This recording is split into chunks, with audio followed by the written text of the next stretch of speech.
Mais tout de suite, Stéphane, tu vas voir, tu connais la face cachée du Mont Blanc?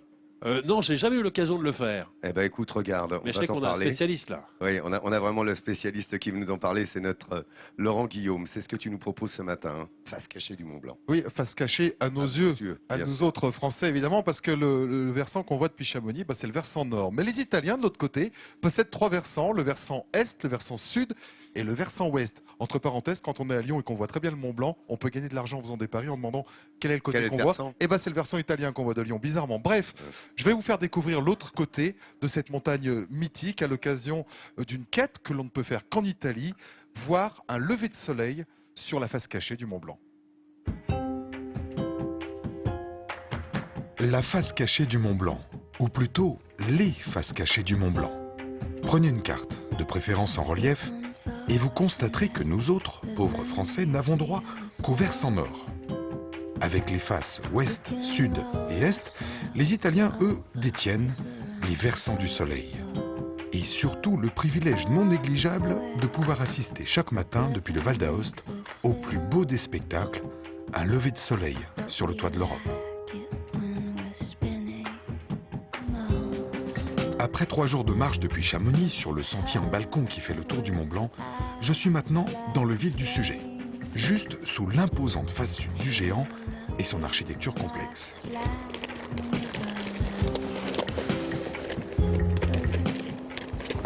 On n'est pas à imaginer que ça, devant moi, c'est le Mont Blanc. Parce que du côté français, il est plutôt rond, il est plutôt doux, même s'il y a des glaciers, et qu'il est impressionnant grâce à ces glaciers. Mais alors là, c'est vraiment un pic. On part de 1700 mètres dans la vallée et on monte quasiment directement jusqu'à 4810 mètres. Pas facile de se repérer d'ailleurs quand on ne connaît pas ce versant. Et le sommet du Mont Blanc, il est juste dans les nuages, là. Mais alors, impressionnant, vraiment. Himalayen. C'est le terme qui vient spontanément à l'esprit pour évoquer le Mont Blanc du côté italien. En tout cas, c'est celui utilisé par les alpinistes du monde entier qui viennent se frotter aux itinéraires d'envergure du Monte Bianco. Ce n'est d'ailleurs pas un hasard si, au XVIIIe siècle, Horace Bénédicte de Saussure, venu en repérage pour la conquête du sommet, avait d'emblée rejeté l'option italienne, choisissant plutôt le côté français, moins difficile, où se trouve toujours la voie dite normale, celle qui attire les foules. C'est depuis le Val Ferret, un peu plus loin sur le parcours, que l'on distingue bien les deux monts blancs. À gauche, celui dit de Courmayeur, 4748 mètres, et à droite, le Mont Blanc dit français, 4810. Entre les deux, une simple arête de neige où passe la frontière. À qui il appartient le sommet du Mont Blanc? Le sommet du Mont Blanc, pour moi, il appartient à l'humanité. Et je trouve ridicule ce que, par une carte, ils vont dire ici les Français, ici c'est l'Italie.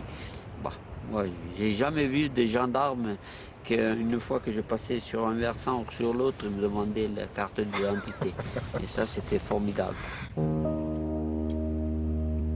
La fin de journée approche et les nuages commencent à s'accrocher au relief. J'espère tout de même pouvoir assister dès demain matin au lever de soleil sur la face est du Mont Blanc, côté italien. Je reprends donc illico mon sac à dos et la direction du refuge Bertonne, au-dessus de Courmayeur et du Val Ferret. Quand le Mont Blanc met son chapeau, c'est qu'il va pleuvoir ou qu'il va faire beau. Bah là, il va pleuvoir.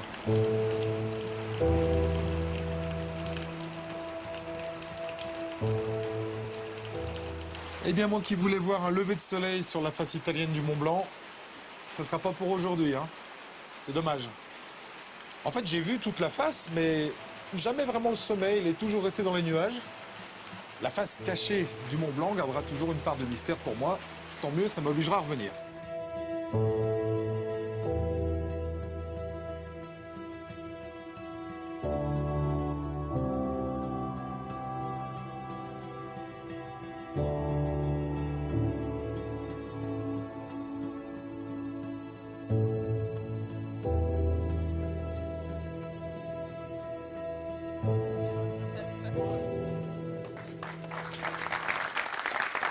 Ah, joli.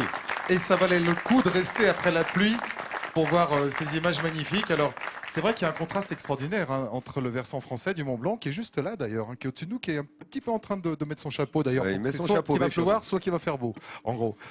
Et puis le côté italien. Alors, en bas du versant français, il y a Chamonix, donc une ville quand même bien urbanisée. Et puis de l'autre côté, en Italie, c'est très différent. Courmayeur n'est pas véritablement au pied du Mont Blanc, mais un peu en retrait. Et puis il y a le Val Veni, le Val Ferret, qui sont des vallées sauvages. Et on a cette masse volumineuse qui monte directement, presque 3000 mètres, un peu plus de 3000 mètres d'à pic direct. C'est très impressionnant, c'est himalayen. Et puis pour y aller par la voie de l'alpinisme, faut s'accrocher. Hein. Déjà de ce côté, c'est pas simple, mais de l'autre, c'est vraiment un truc de pro. Merci pour cette face cachée. On peut l'applaudir, Laurent Guillaume, ce spécialiste de la montagne qui est avec nous. C'est un membre éminent, évidemment, de Milieu en France, dès qu'on est en moyenne ou haute montagne.